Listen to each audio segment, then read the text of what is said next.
తమ్ముడు నేను ఇక్కడ ఒక ల్యాండ్ కొన్నాను ఒకటి. ఆల్రెడీ నేను కలిసి నీకు చెప్పడం మర్చిపోయాను. ఒక ల్యాండ్ కొన్నాను కానీ అక్కడ ఏం లేక మొత్తం ఎండిపోయి వాటర్ లేక వర్షాలు లేక ఎండిపోతుంది. ఇంకా సిటీకి వెళ్ళి మా అమ్మ నాన్న వాళ్ళు అక్కడ పని చేస్తున్నాను, చదివిస్తున్నారు. ఎందుకు బ్రో అప్పుడు మేము వచ్చినప్పుడు చాలా గ్రీన్గా ఉంటుంది కదా. దాని తర్వాత ఇంకా వర్షాలు లేక సరిగ్గా లేక ఇంకా పొలాలు ఏం పని లేక ఇక్కడ ఉంటే అప్పులు అయిపోతాయని అక్కడికి వెళ్ళి కూడా మా అమ్మ నాన్న వాళ్ళు కొంత అప్పు చేసి ఇంకా ఏదో ఒక పనికి వెళ్ళి వీళ్ళని చదివిస్తున్నారు. ఇంకా అలాగే చదువుకుంటే ఇంకా మా అమ్మ నాన్న మొత్తం నా చదువు మీద ఆధారపడ్డారు కాబట్టి మంచి చదువుకుంటే ఇంకా అక్కడే ఉన్నాను. అది మనం చూసినప్పుడు చాలా గ్రీన్గా ఉండే కదా మీ ఫీల్డ్స్ కూడా, మొత్తం చాలా ఇన్కమ్ ఉంటుండే కదా మీకు. ఇన్వెస్ట్మెంట్ పెట్టినాక 3 times ఎక్కువ వస్తుండే కదా. ఎందుకంటే మరి కానీ ఇంకా మధ్యలో వర్షాలు సరిగ్గా ఆగిపోయి అక్కడ ఎండ బాగా ఎక్కువైపోయి అన్నీ ఎండిపోయినాయి, చెరువులు ఎండిపోయినాయి, అన్నీ ఎండిపోయినాయి. అంటే మీరు ఏమైనా వాటర్ గిట్ట ఇలా వేసేస్ వల్ల గిట్ట అయ్యిందా, మరి ఇంకా ఏమైనా వేరే ప్రాబ్లమ్స్ వల్ల కూడా అయ్యిందా?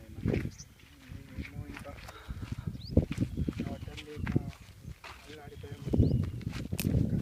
ఇంకా సిటీకి వెళ్ళి మరి ఇప్పుడు ప్రజెంట్ ఏం చేస్తున్నారు బ్రో మీ ల్యాండ్లో? ఇగో ఎట్లానే ఎండిపోతూ ఉంది. మరి ఇలా అప్పుడప్పుడు ఇలా ఎండిపోతే మీకు నెలకు ఒకసారి వారానికి ఒకసారి వచ్చి చూసిపోతాను. మరి ఇలా ఎండిపోతే మీకు చాలా లాస్ వస్తాయి కదా. అదే లాస్ వస్తుంది, ఇంకేం చేద్దాం. ఇక నేను ఇక్కడ ఉన్నప్పుడు మా ఇంటి పక్కన ఉండేవాడు వాళ్ళు. ఇప్పుడు అక్కడ ఉంటున్నారు. ఇలాంటి అక్కడ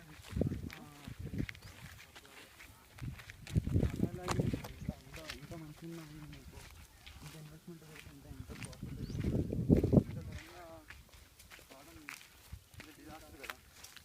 అప్పుడు వచ్చిన దాన్ని ఇంకా అలా కానీ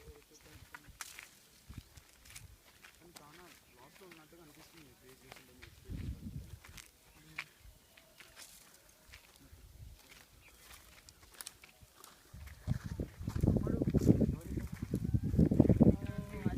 బాగున్నావా? నేను ఇక్కడ వెళ్ళినప్పుడు మా ఇంటి పక్కన ఉండేవాళ్ళనమాట.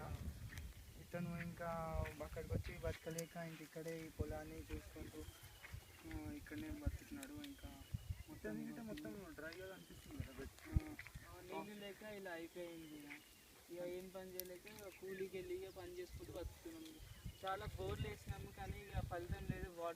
వాటర్ లేకుండా ఎండిపోయింది. మరి ఇది సరే దారుణంగా అయిపోయింది కదా మీది.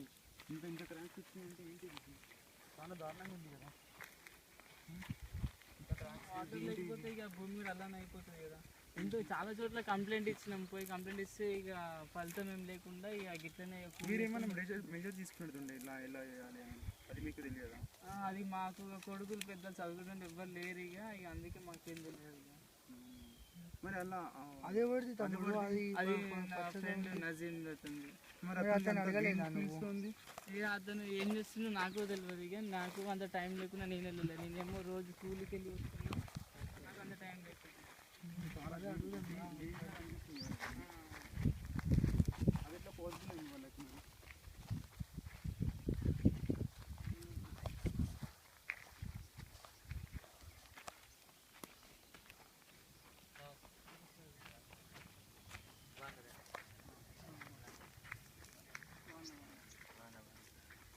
మీకు ఇంత గ్రీన్గా ఎందుకు ఉంటున్నాయి మీ ఫీల్డ్స్ అన్ని, వాళ్ళు ఎందుకు అట్లా ఉంటుంది?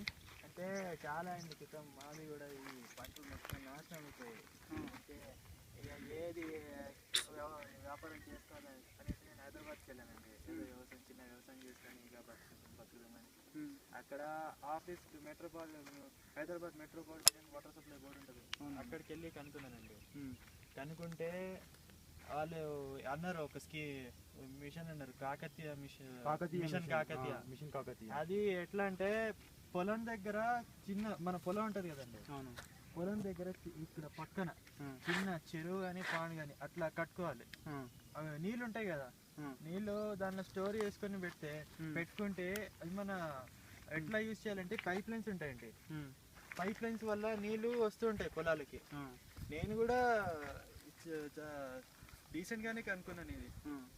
కనుక్కొని ఇక వేరేటోళ్ళకి చెప్దాం అనేసి ఈ మిషన్ అనేసి మన ఇరిగేషన్ మినిస్టర్ హరీష్ రావు గారు ఇంప్లిమెంట్ చేశారండి. ఓకే ఓకే తెలంగాణ అతనికి చాలా ధన్యవాదాలు చెప్పాలి. ఎందుకంటే నీళ్ళు వస్తున్నాయి. ఇంకా వేరేటోళ్ళకి మా తోడు ఉన్నారు కదా, వాళ్ళకి కూడా చెప్పాల్సింది ఈ మిషన్ గురించి. అంటే ఇప్పుడు మీరు అంతా తెలుసుకుని తెలంగాణ గవర్నమెంట్ వల్ల తెలుసుకుందంటారా? అవునండి, అవునండి. ఓకే, మీ అందుకే ఇంత ఫీల్డ్ ఇంత అవును, గ్రీన్ ఉన్నాయి అవునండి. మీ ఫీల్డ్స్ అందుకే ఇంత గ్రీన్గా ఉన్నాయంట. అవును. ఓకే ఓకే, వాళ్ళ గిట్ట మీరు సజెస్ట్ చేయాలన్నమాట. వాళ్ళ గిట్ట వీళ్ళ ఫీల్డ్స్ మొత్తం ఎండిపోయినాయి కదా. అంటే ఈయన ఎప్పుడు రాలేదు నా దగ్గర, వెళ్దామనేసి నేను కూడా అనుకున్నా చెప్దామని. అని ఇక ఈయన కూడా మెజర్ తీసుకుంటారు, మళ్ళీ మన దగ్గరకు వస్తే సజెస్ట్ చేద్దాం అనేసి తెలుసుకోవాలి, ఇక్కడ తెలుసుకోవాలి. ఏం చేయంటే నువ్వు ఈ పొలం ఉంది కదా, పొలం దగ్గర చిన్న పాండ్ లాగా అట్లా కట్టుకో, దానిలో నీళ్లు స్టోర్ చేసి పెట్టుకో. ఈ పైప్ లైన్ వల్ల వస్తూ ఉంటాయి, అవి ఆ గుంటలు తవ్వుతావు కదా, అవి పొలాలకి కాదు, మొత్తం వాటర్తో సంబంధించి ఏదైనా సరే ఉపయోగపడుతుంది. కావాలంటే ఒకసారి పట్టణానికి వెళ్ళి వివరాలు అన్నీ కనుక్కో. పట్టణాల్లో మాకు తెలిసిన వాళ్ళు ఎవరున్నారు అంటే అక్కడ వాటర్ వాటర్ ఆఫీస్ ఉంది కదా హైదరాబాద్లో, HMWS, అక్కడికి వెళ్ళి కనుక్కో ఒకసారి. చాలా మంచి స్కీమ్, సపోర్ట్ చేయాలి, ఇటువంటి మెజర్ తీసుకోవాలి. అవునవును, మెజర్ తీసుకొని అప్పుడు మన పొలాన్ని ఎట్లా కాపాడుకోవాలి. అంటే తెలంగాణ గవర్నమెంట్ వల్ల ఇది అవును, తెలంగాణ గవర్నమెంట్ సపోర్ట్ చేయాలి. ఎందుకంటే ఈ మెజర్ తీసుకుంటున్నారు కదా మనం. ఇప్పుడు నీళ్ళు అయితే వర్షాలు అయితే పడవు, ఎందుకంటే ఈ డిఫారెస్టేషన్ అనేసి రోడ్లు పెంచడం, అందువల్ల ఈ మొత్తం ఉన్న పొలాలే నాశనం అయిపోతున్నాయి. ఈ మెజర్ తెలుసుకోండి మీరు ఒకసారి, తెలుసుకొని మన గవర్నమెంట్ని సపోర్ట్ చేయండి, మెజర్స్ అన్నీ వాడండి, మీ పొలాలు కూడా కరెక్ట్ ఉంటాయి, పంట ఇలా దీనికన్నా మంచి పంట. సరే సరే సార్, సరే సార్, థ్యాంక్స్ సార్, ధన్యవాదాలు అండి మీకు. తెలంగాణ గవర్నమెంట్ వచ్చి మనకి చాలా ఉపయోగపడుతుంది. హరీష్ రావు గారికి మనకి చాలా రుణపడి ఉన్నారు మనకి. అండ్ ఈ తెలంగాణ గవర్నమెంట్ వల్ల మనకి చాలా బెనిఫిట్స్ జరుగుతున్నాయి. సో ఇలాంటి ఆఫర్ అనేది కూడా చెప్పొచ్చు మనము. ఇప్పుడు చూడండి, ఆఫర్ చూడండి, చాలా డిఫరెన్స్ ఉంది దీనికి దానికి. సో మన తెలంగాణ గవర్నమెంట్ వల్ల ఇంత ఉపయోగపడుతుంది కాబట్టి, సో జై తెలంగాణ, జై కాకతీయ మిషన్.